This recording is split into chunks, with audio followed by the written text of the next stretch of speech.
Hello, my fellow Ghoul Renegade, and welcome back to a brand new video of Ghoulish Reacts. And today we are back, diving in once again to the AAVARION Show. So this is going to be the third and final episode of the AAVARION Show for this week. The last episode was very intriguing, and we ended up learning a lot about this world.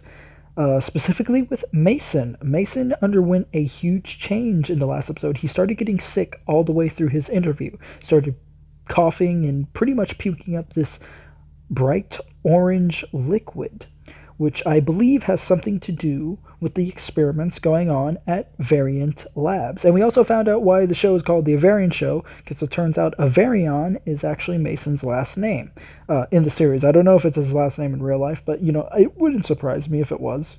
So anyway, we're going to be continuing on with this last episode. The video that we're going to be reacting to today is called I Have Animals Inside Me by the AAVARION Show. Very interesting title for an episode. Let's get into it, shall we?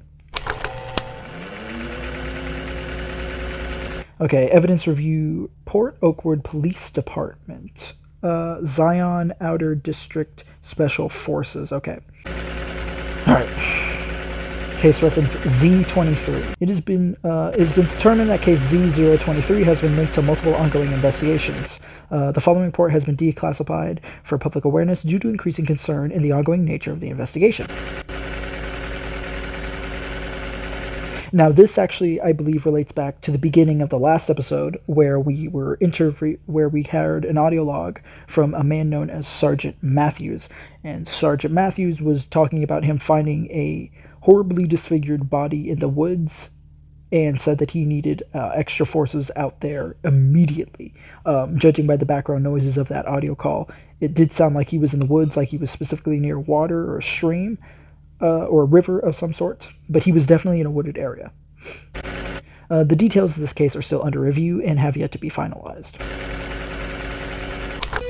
Okay. This report contains graphic content and may be disturbing to some audiences. Ironically enough, the text, once again, is in orange. Orange is a huge color in the series, and also green. We've seen a lot of green too, but we've seen orange the most out of the entire show. Or the series, sorry. Your discretion is advised. Okay, Christy Selena, 2:19 a.m. Okay, prior to a 911 call being placed, Christy Selena reported hearing loud, strange noises outside of her residence. She described them as someone dragging something wet back and forth in her driveway. Ooh, creepy. She said she decided to ignore the sounds until they grew louder.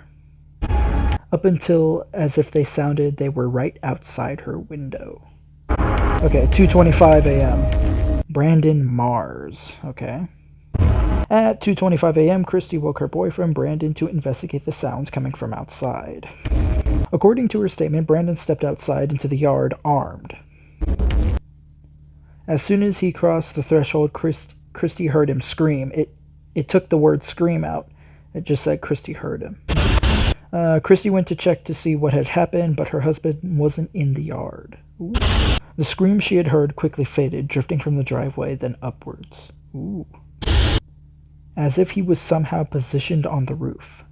Then, in an instant, her husband's screams grew quiet, as if his placement on the roof became farther in the sky. Well, does this guy get abducted by aliens? Is there, like, cosmic forces coming into play now? We doing some, like, Lovecraftian horror type stuff? 2:53 a.m. Okay, Christy placed a 911 call to report her husband's disappearance, describing the events in a frantic and disoriented state. She was unable to provide any clear details of what had occurred after the scream stopped. Ooh. Maybe that sudden amnesia slowly starting to kick back in, like we saw in episodes prior. Only that her husband was not at the residency anymore. Ooh, that turned orange. Follow-up report. 4:16 p.m. 7 days after the initial incident. The local Oakwood Police Department received a disturbing call. The caller reported seeing what appeared to be a body situated in a creek while on a walk with their family. Okay, so this is where Sergeant Matthews comes in after this call, of course. the officers. Damian Bennett and Sergeant Colin Matthews. Okay, so now we know their full identities. All right. Were immediately dispatched to the location. Okay, so they both went together. What follows is a portion of that audio which may be unsettling to some viewers. Okay, so we get to hear the full thing.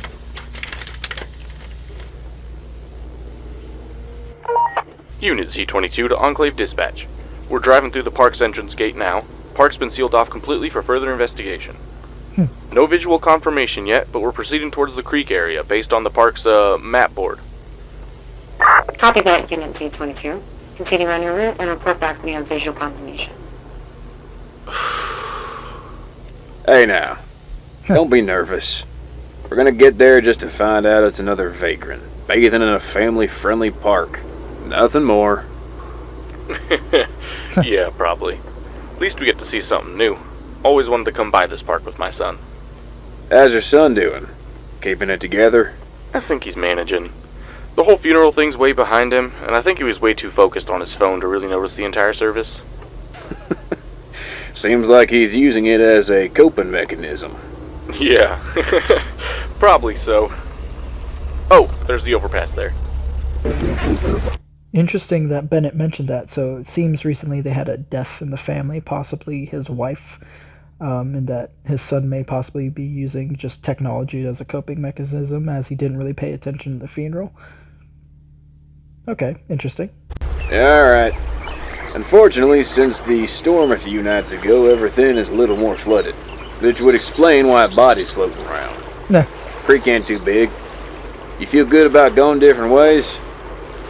Can't be that hard to find a vagrant, let alone a snake or two. You scared of snakes? Nah, I'm alright. I can handle this. Water's not too high, I guess. Water's been higher than this. Just watch your step. And if something's moving in the distance and has, scales, just go the other way. Wildlife here won't bother you, long as you don't bother it. Thanks, Sarge. I should be alright. Roger that. Just whistle if you need anything. Okay. God. So the forest flooded. That's why the body's floating around. Thus, the water's high, but it's not too high. So apparently they've dealt with this flooding before, obviously, from what it seems. God help me. Oops. This stuff is not it, man. I'm never taking a call to a creek again. I mean, could the water get any high... Ooh. I think he just found the body. I'm keeping my dumbass mouth shut next time. Ooh. What? What? What happened? Damien! Hey, hold on! I am extremely confused. What happened? Sergeant? What am I looking at? I don't have the foggiest idea. Is that a body? It doesn't even resemble. It has hands in its ribs. Oh. Bennett, get out of the water now. We're calling this Unit Z22 to dispatch. We've got a situation. Request immediate backup and forensic team. Unknown body, heavily decomposed. Limbs in its, We need all units on scene. So this is the other part of the call that we heard at the beginning of the last episode. Okay, so Bennett was walking around and he tripped in the water and he found the body, of course, which I kind of figured that. But this body is very unnatural, heavily decomposed, barely looks human, and there's hands in its ribs. Very odd. That is kind of like what I was kind of talking about. Maybe like cryptid, kind of like some cryptid stuff or some like Lovecraftian stuff kind of going on here. Interesting. Bennett? Sergeant, I can't move.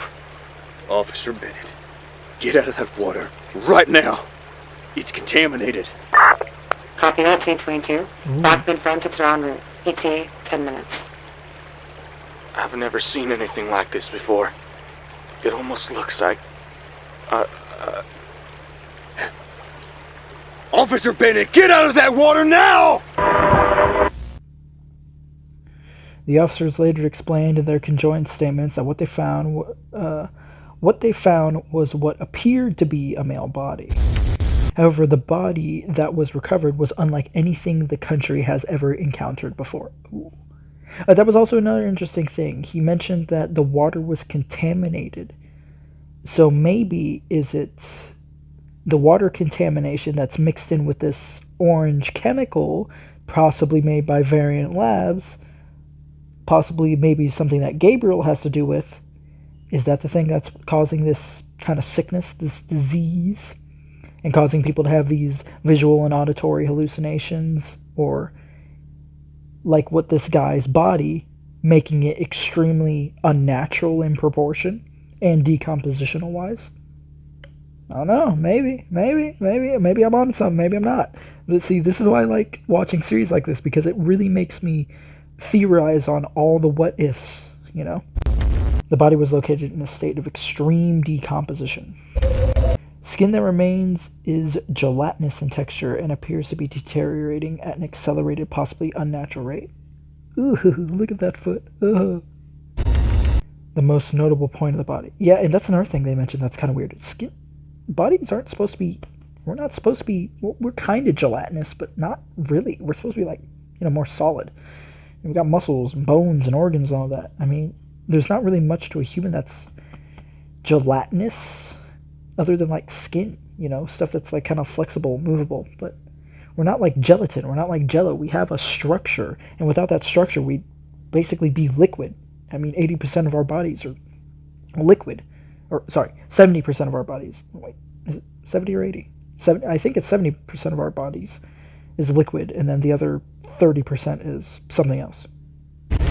Animal organs and foreign appendages had been embedded in the torso in such a way that it appeared as though they had grown out of him. Oh, that's weird. So it's like this chemical, whatever it may be, causes mutations in people, including deer hooves, and unnaturally infused into the victim's calves. Oh, man.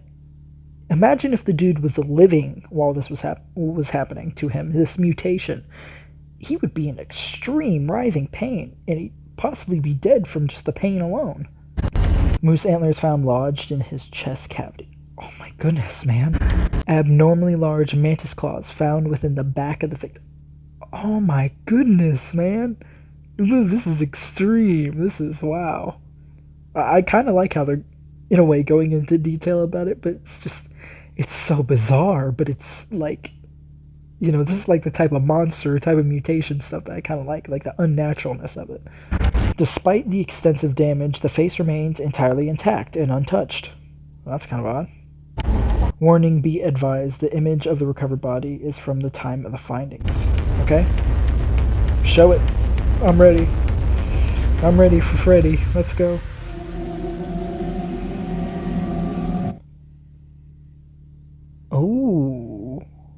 Oh, okay. This kind of like reminded me of